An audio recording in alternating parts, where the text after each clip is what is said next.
Tennis Moments. Grigor Dimitrov talks to the media after his Rolex Paris Masters final defeat against Novak Djokovic.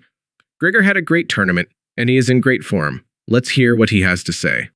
Grigor, bad luck today, but a lot of positives to take out of this week. Can you just sum up your experience in Paris? Yeah, amazing week. I mean, that's all I'm gonna say. It's been a great, yeah, I would say 10 days coming from Vienna and just wanting to complete a very good week. That was my goal.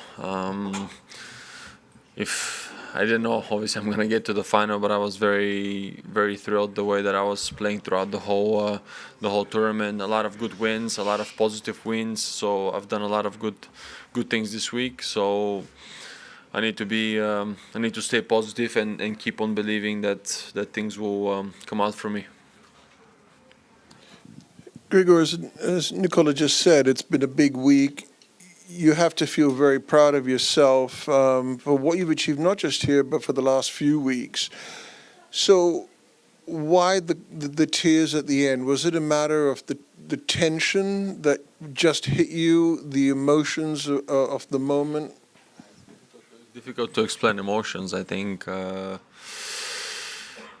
you want it. You know, it's tough when it doesn't happen, and only I know, in a way, without like feeling sorry for myself, what I've gone through the past months, you know, on and off the court. So in a way, those are happy tears. I don't want to have them as something negative. I mean, I'm human after all. In the end of the day, I think just the build up, not only of the last 2 weeks, the last months of hard work, and the big trip in China, and everything has been kind of, in a way, snowballing, like day after day, match after match. So of course, in the end, I was so close to making something that I wanted to do for such a long time. I don't want to have this as a goal. It's just to win the tournament, but it was just more of my mental and physical way that I was dealing with and through this past month. So yeah, I mean, I'm not ashamed of them. It just happened. I'm sad. Of course, I'm sad that I lost. I mean,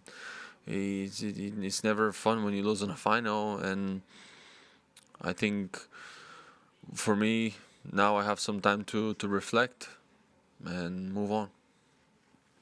Grigor, you've played Novak so many times, and it doesn't get easier. Just what's in his game, or is the way he's playing, especially against you? Is there something specific that makes it so tough for you to play? Or is it the depth of the ball? What could it be? Yeah, I think today, specifically today, his depth was amazing. I think on the ball, even if he was not feeling maybe physically at his best and all that, but he was able to put me in a very uncomfortable positions and made me work for every shot. I also think my serve today didn't work at all. Overall, it's a little bit flat. That's also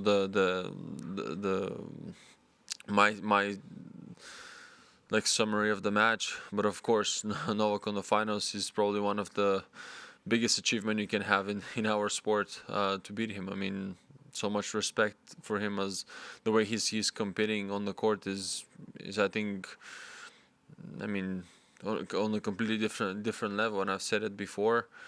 And I think also when it comes to those clutch matches, he's always been able to maximize his game, even if it's not at his best. But he's been able to maximize and put you in uncomfortable situations. So on that end, today I think he executed a lot of points and games in a very good way. Grisho, aplodismenti od srcetu.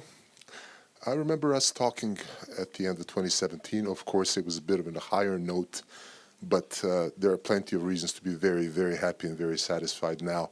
So what can we expect from Grigor Dimitrov in 2024 and onwards, bearing in mind these positive experiences from back then and now? Thank you. Well, as you said, it's positive, of course. Two very different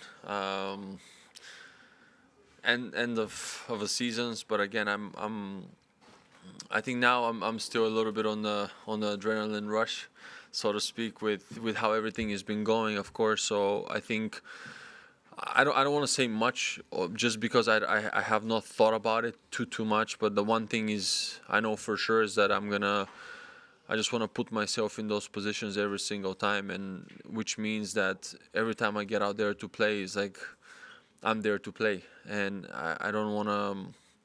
And I want to make sure that I capitalize on those moments. Of course, I mean this week again, on so many, I mean on quite a few matches, things could have turned completely different for me, but I was able to stay. I was able to be very good mentally and physically as well, even though I was struggling with quite a few things. So all in all, like there's a lot of like positives that I can take from that, but also in the same time I need to look at the some of the things that I can improve, some of the things that I can come back and maybe do better. So I feel that there's very little details that I'm sure that if I improve a little bit, it can make a very big change in my game. And of course, tennis is everyone is so competitive. Tennis is itself has already been difficult as is. So a lot of good players, a lot of good competitors. So how everything else will happen, we don't know. But the one thing is, I want to feel is that in the end of the tournament, whether I win or lose, is I want to make sure that I've left everything I have out there. Grigor, commiserations today. This whole week you've come here, you've been very insightful and reflective, not just about your matches, but, you know, your recent resurgence, those comparisons to 6 years ago. What is it that gives you that clarity where you can kind of reflect on your career and your matches so well? Is it something you do mentally, or?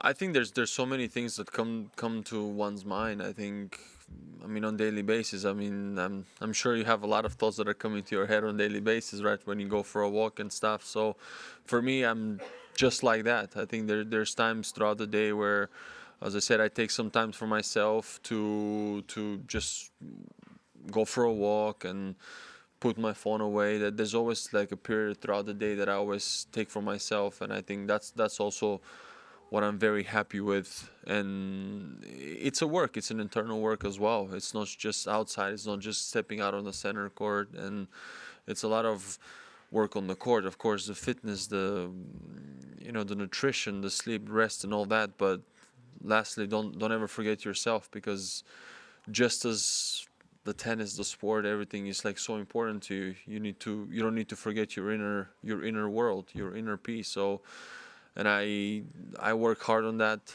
Of course, there's always two sides of everything. So you need to make sure you feed the right wolf.